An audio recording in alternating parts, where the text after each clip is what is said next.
Hi friends, welcome to serial அரங்கம். இந்த அரங்கத்துக்கு நீங்கள் இப்போ தான் ஃபஸ்ட் டைம் வரீங்கன்ற மாதிரி இருந்தால் பக்கத்தில் இருக்கிற சப்ஸ்கிரைப் பட்டனை கிளிக் பண்ணிக்கோங்க. இன்றைக்கி நம்ம பார்க்க போகிறது என்னன்னு சொல்லிட்டு பார்த்தீங்கன்னா, அழகே அழகு சீரியல். இப்போது பாக்யராஜ் வந்து ரேவதி வீட்டுக்கு வந்து வராங்க. ரேவதி வந்து வெளியில் நிற்கிறத பார்த்துட்டு பாக்யராஜ் வந்து ரேவதி சொல்கிறத நம்பவே மாட்டேன்றாங்க. இல்லைண்ணா, இந்த மாதிரி நான் வந்து வீட்டுக்கு வந்தது அவருக்கு வந்து தெரியாமல் தான் வந்தேன். அதனால் வந்து எனக்கும் அவருக்கும் சண்டை, அவர் பேசிகிட்டே இருந்தாருன்னு சொல்லிட்டு நானாக தான் வெளியில் வந்து நிற்கிறேன் அப்படின்னு சொல்லும்போது, நீ சொல்கிறதெல்லாம் என்னால் கண்டிப்பாக வந்து நம்ப முடியல. நீ வா, இனிமேல் நீ வந்து இங்கே இருக்கணும்னு அவசியம் இல்லை. இந்த மாதிரி நடு ராத்திரியில் உன்னை வீட்டை விட்டு வெளியில் அனுப்பியிருக்காங்க. நீ எதுக்கு இங்கே நின்றுட்டுருக்க, வா போகலாம் அப்படின்னு சொல்கிறாங்க. ஓ அப்படியா, அப்போ உங்கள் அண்ணனோட நீ போறியா ரேவதி அப்படின்ற மாதிரி தங்கராஜ் வந்து சொல்கிறாங்க. உள்ளவா அப்படின்னு சொல்லிட்டு கூப்பிட்றாங்க. அண்ணன் வேணாண்ணே, நீ இங்கேருந்து கிளம்பு, பசங்கள்லாம் உள்ளே இருக்காங்க, எனக்கும் இவருக்கும் சண்டை நடந்தது, பேசிட்டே இருக்காருன்னு தான் நான் வெளியில் வந்தேன். மற்றபடி அவரெல்லாம் என்னை வெளியில் போன்னு சொல்லலைண்ணே. நானாக தான் வந்து வெளியில் உட்காந்துட்ருக்கேன். கொஞ்ச நேரம் நிம்மதியாக இருக்கலான்னு தான் நான் வெளியில் வந்து உட்காந்தேன். நீ கிளம்புன, தேவையில்லாமல் இங்கே நின்றுட்டு நீ எதுவும் இது பண்ணிட்டு இருக்காதண்ணே, நீ வருத்தப்படாத, இது சரியாக போயிடும், ஒன்றும் பிரச்சனை இல்லை, நான் உள்ளே போகிறேன், நீ முதல்ல கிளம்பு, இங்கே நிற்காத, கிளம்பு அப்படின்னு சொல்லிட்டு பாக்யராஜை கிளப்பி விட்டுறாங்க. அப்பையும் பார்த்தா பாக்யராஜ் வந்து மனசே கேட்காம அதே இடத்துல தான் நின்றுட்டுருக்காரு. நீ வா, உள்ள வா அப்படின்னு சொல்லிட்டு ரேவதியை வந்து உள்ளே போக சொல்லிட்டு இவர் போய் கதவை வந்து சாத்திடுறாரு. அப்போ வந்து ரேவதி வந்து சொல்லிட்டு இருக்காங்க, என்ன எங்கள் அண்ணன் வந்து அப்படியே வந்து போயிடுச்சுன்னு சொல்லிட்டு நீங்கள் வந்து நினைக்கிறீங்களா? இப்போ நான் என்ன சொல்லியா எங்கள் அண்ணன் இங்கே வந்துச்சு, இது வந்து பாசம், சொல்லணும்னு அவசியமே இல்லை. எனக்கு இங்கே ஒரு கஷ்டம் அப்படின்னா எங்கள் அண்ணனுக்கு அங்கே மனசு வந்து உறுத்திருக்கு. எங்கள் அண்ணன் கூப்பிட்டதும் போகிறதுக்கு எனக்கு எவ்வளோ நேரம் ஆயிருக்குன்னு சொல்லிட்டு நினைக்கிறீங்க?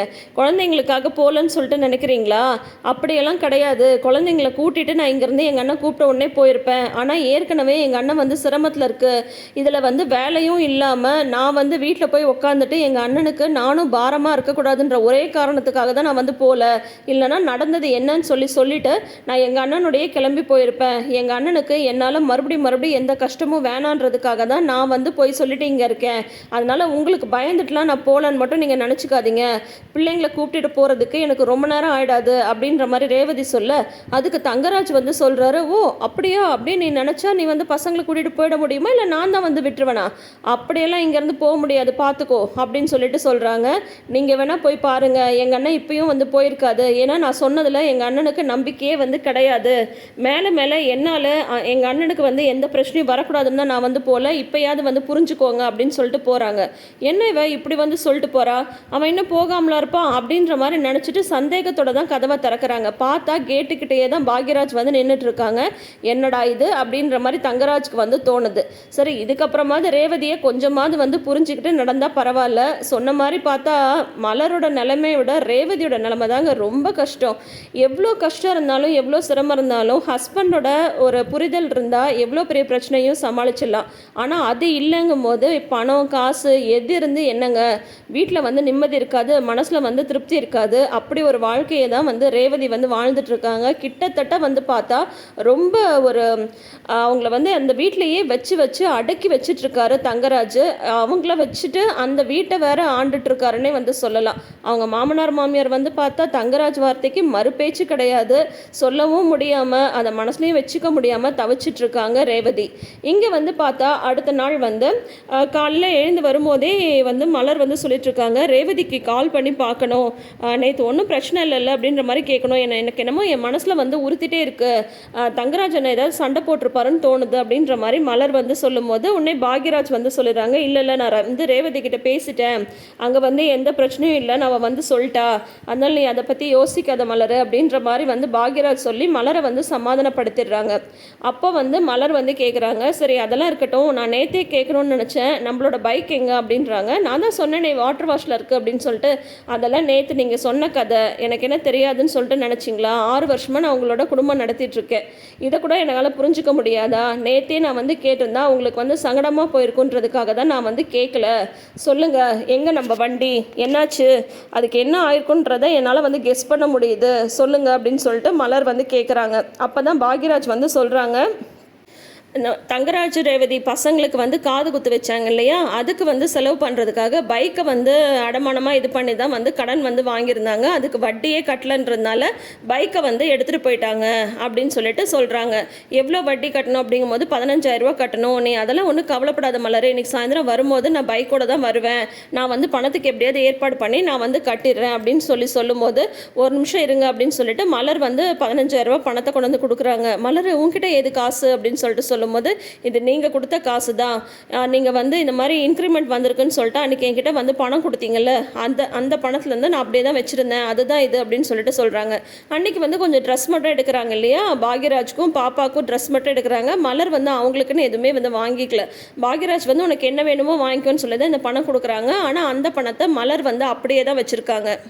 அதை தான் இப்போ வந்து அப்படியே எடுத்து பாக்யராஜ் கொடுக்கும்போது, இது உனக்காக நான் கொடுத்த பணம், இது ஊன் பணம் மலர் அப்படின்னு சொல்லும்போது, அது என்ன ஊன் பணம் ஏன் பணம்னு சொல்லிட்டு, எல்லாமே நம்ம பணம் தானே, அதனால் முதல்ல இந்த பணத்தை கொடுத்து நீங்கள் வந்து அந்த வண்டியை வந்து திருப்புங்க, வண்டி இல்லாமல் நம்ம வந்து என்ன பண்ண முடியும், அதுக்காக மறுபடியும் நீங்கள் வந்து கடன் வாங்கணுமா, அட்லீஸ்ட் இந்த ஒரு கடனாவது இல்லாமல் இருக்கட்டுமே அப்படின்னு சொல்லிட்டு கட்டாயப்படுத்தி அந்த பணத்தை வந்து மலர் வந்து பாக்யராஜ்ட்ட வந்து கொடுத்துட்றாங்க. நமக்கு மட்டும் எப்போ தான் இந்த கடன் எல்லாம் தீர்ந்து நிம்மதியாக நம்ம வந்து வாழ போகிறோன்னே தெரியல அப்படின்ற மாதிரி மலருக்கு அந்த ஒரு வருத்தமும் வந்து இருந்துட்டு தான் இருக்குது. ஆனால் வந்து ஏன்னா அந்த வீட்டில் எந்த ஒரு ஃபங்க்ஷனு எதுனாலும் பாக்யராஜ் ஒருத்தர் தான் செலவு பண்ணுறாரு. சுரேஷ் வந்து பார்த்தா மேலோட இந்த பூ வாங்குறது பழம் வாங்குறது அப்படின்ற மாதிரி தான் வந்து செய்வாங்க. முக்கியமான செலவு இந்த நகை வைக்கிறது இதெல்லாமே வந்து பார்த்தா பாக்யராஜோட படத்தில் தான் அந்த நகை செய்கிறது எல்லாமே இந்த சீர் செய்கிறதெல்லாம் வந்து செஞ்சிட்ருக்காங்க. அதுக்காகவே கடன் வாங்கி பேங்க்கில் ஒரு நல்ல பொசிஷனில் வேலையில் இருந்தாலும் இவங்களுக்கு ஏகப்பட்ட கடன் வந்து இருந்துகிட்டே இருக்குது.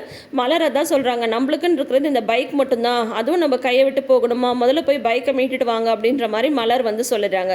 அதுக்கப்புறம் வந்து பார்த்தா வழக்கம் போல் எல்லாரும் சாப்பிட உட்காரும் போது சுரேஷ் சாப்பிட்டுட்டு இருக்காரு. பக்கத்தில் நின்று மதி வந்து பரிமாறலையாமா. உடனே அவங்க மாமனார் மாமியாரும் மதியை கூப்பிடு அப்படின்னு சொல்லும்போது அவங்க ஒரு ஃபோன் பேசிகிட்டு இருக்காங்கன்னு மலர் வந்து சொல்ல, அப்புறம் மதி வந்து வராங்க. கூப்பிட்டீங்களா அப்படிங்கும்போது, ஆமாம் உன் புருஷன் வந்து சாப்பிட்டுட்டு இருக்கா, அப்போ நீ வந்து இங்கே இருக்க வேணாமா அப்படின்னதும் நான் என்ன பண்ணணும் அப்படின்னு கேட்குறாங்க. ஒன்றும் இல்லை நீங்கள் நில்லுமா போதும் அப்படின்ற மாதிரி மலர் வந்து சொல்லும்போது, என்னது சும்மா நிற்கிறதா, யார் வந்து அவனுக்கு பரிமாறுறது, ஒரு பொண்டாட்டியாக லட்சணமாக புருஷன் சாப்பிடும்போது பரிமாறணும்னு உனக்கு வந்து தெரியாதா அப்படின்னு சொல்லும்போது உடனே வந்து மதி எதுவுமே பதில் பேசாமல் இருக்காங்க. ஆனால் மலர் வந்து அதெல்லாம் நான் பார்த்துக்கிறேன், நீ உள்ளே போயிட்டு தயிர் மட்டும் எடுத்துகிட்டு வா அப்படின்ற மாதிரி சொல்கிறாங்க. உடனே மதி என்ன பண்ணுறாங்க, தயிர் கொண்டு வந்து மலர்கிட்ட கொடுத்துட்டு எல்லாரும் பிளேட்டுக்கிட்டையும் ஒரு குட்டி குட்டி பிளேட்ஸ் வைக்கிறாங்க, வேஸ்ட்டெல்லாம் இதில் போடுங்க அப்படின்ட்டு.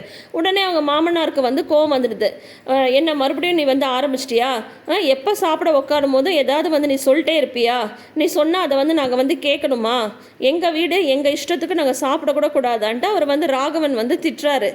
ஆனால் இவங்க வந்து சுரேஷை வந்து பார்க்குறாங்க. சுரேஷ் என்ன பண்ணிடுறாரு, அந்த வேஸ்ட்டை வந்து அந்த பிளேட்லேயே ஓரமாக வைக்கிறாரு. என்னடா நீ வந்து பயந்துட்டியா, ஒரு பொண்ணு அவளே வந்து நம்ம சொல்கிறத கேட்க மாட்டேன்றா, ஆனால் நீ வந்து ஒரு ஆம்பளை, நீ வந்து அவள் சொல்கிறதுக்கு பயந்துட்டு பிளேட்டில் வந்து வேஸ்ட் வைக்கிறியா, அந்தளவு வந்து உன்னை பயப்படுத்தி வச்சிருக்காளா அப்படின்ட்டு சுரேஷை பிடிச்சி திட்டுறாங்க. இது வந்து மதிக்கு பயங்கர கடுப்பாகுது. பட் இருந்தாலும் அவங்க வந்து பெருசாக அதை காட்டிக்கிறது இல்லை. அப்புறம் மலர் வந்து சொல்லிட்டுருக்காங்க, அதெல்லாம் அத்தை மாமாலாம் அப்படி தான் மதி, நீ ஏன் திரும்ப திரும்ப அந்த ஒரு விஷயத்த சொல்லிகிட்ருக்க அப்படின்னு சொல்லும்போது, அங்கே வேற அவங்க மாமியார் வேற, எனக்கு கல்யாணம் புதுசில் எங்கள் வீட்லேயும் அப்படி தான் எல்லாரும், அப்போ நாங்கள் பெரிய கூட்டு குடும்பமாக இருந்தோம், எல்லாரும் சாப்பிட்டுட்டு வேஸ்ட்டெல்லாம் கீழே தான் போடுவாங்க, ஏன் அதெல்லாம் நான் வந்து என் கையில் எடுத்து அல்லலையா துடைக்கலையா, இந்த காலத்து பிள்ளைங்க தான் இப்படி இருக்குதுங்க, ரொம்ப தான் சுத்தம் பார்க்குறேன்னு சொல்லிட்டு எல்லாத்துக்கும் ரூல்ஸ் போட்டுட்ருக்காங்கன்னு சொல்லிட்டு ஏகப்பட்ட பேச்சு மதிக்கு. அப்புறம் வந்து மதி சொல்லி இருக்காங்க மலர்கிட்ட, அதனங்க சாப்பிட்றதுல கூட ஆம்பளை பொம்பளை, ஆம்பளைன்னா இப்படி தான் சாப்பிட்ணும், பொம்பளைன்னா இப்படி தான் சாப்பிட்ணுன்னா ஏதாவது இருக்கா, இதெல்லாம் ஒரு பேசிக் மேனர்ஸ் தானே. இப்போ அந்த வேஸ்ட்டை வந்து அந்த பிளேட்டில் போட்டால் இவங்களுக்கு என்ன ஆகிட போகுது, தரையில் தான் போடணுமா அப்படின்ற மாதிரி இவங்க சொல்லிட்டு இருக்கும்போது அப்போ தான் பாக்யராஜ் வந்து வராரு. மலர்கிட்ட வந்து சொல்கிறாங்க, நான் போயிட்டு பணத்தை கொடுத்துட்டு பைக் எடுத்துகிட்டு வந்துடுறேன் அப்படின்னு சொல்லும்போது, பைக் எங்கே இருக்குது அப்படின்னு மதி வந்து கேட்குறாங்க. அப்போ மலர் வந்து சொல்கிறாங்க, பைக் வந்து இந்த மாதிரி இவர் வாங்கின ஒரு கடனுக்காக பைக் எடுத்துகிட்டு போயிட்டாங்க அப்படின்னு சொல்லும்போது, என்ன சொல்கிறீங்க நீங்கள் அப்படிங்கும்போது, ஆமாம் இந்த வீட்டில் வந்து எந்த ஒரு ஃபங்க்ஷனு எதுனாலுமே இந்த வீட்டுக்கான செலவு எல்லாமே இவர் தான் செய்வார், அப்படி செஞ்சே கொஞ்சம் நிறைய கடன் சேர்ந்து போச்சு, அந்த கடனுக்காக பைக்கை வந்து எடுத்துகிட்டு போயிட்டாங்க அப்படின்ற மாதிரி மலர் வந்து சொல்லிட்டு இருக்காங்க. இதை கேட்டுட்டு மதிக்கு ஒரே ஷாக் ஆகிடுது. இப்போ கண்டிப்பாக சுரேஷையும் வந்து அதெல்லாம் ஷேர் பண்ணிக்கணும் அப்படின்ற மாதிரி மதி வந்து சொல்லுவாங்க. டெஃபினட்டாக சுரேஷுமே அதை கேட்பாங்க. ஏன்னு சொல்லிட்டு பார்த்தா ஒரு சமயம் போல் இல்லை, மதி சொல்கிறத சுரேஷ் வந்து காது கொடுத்து கேட்குறாரு இல்லையா, அதனால் கண்டிப்பாக இனிமேல் வந்து வீட்டுக்கு ஆகிற செலவில் வந்து சுரேஷுமே அவருக்கான பங்கை கொடுப்பாருன்றதை என்னோட எதிர்பார்ப்பு.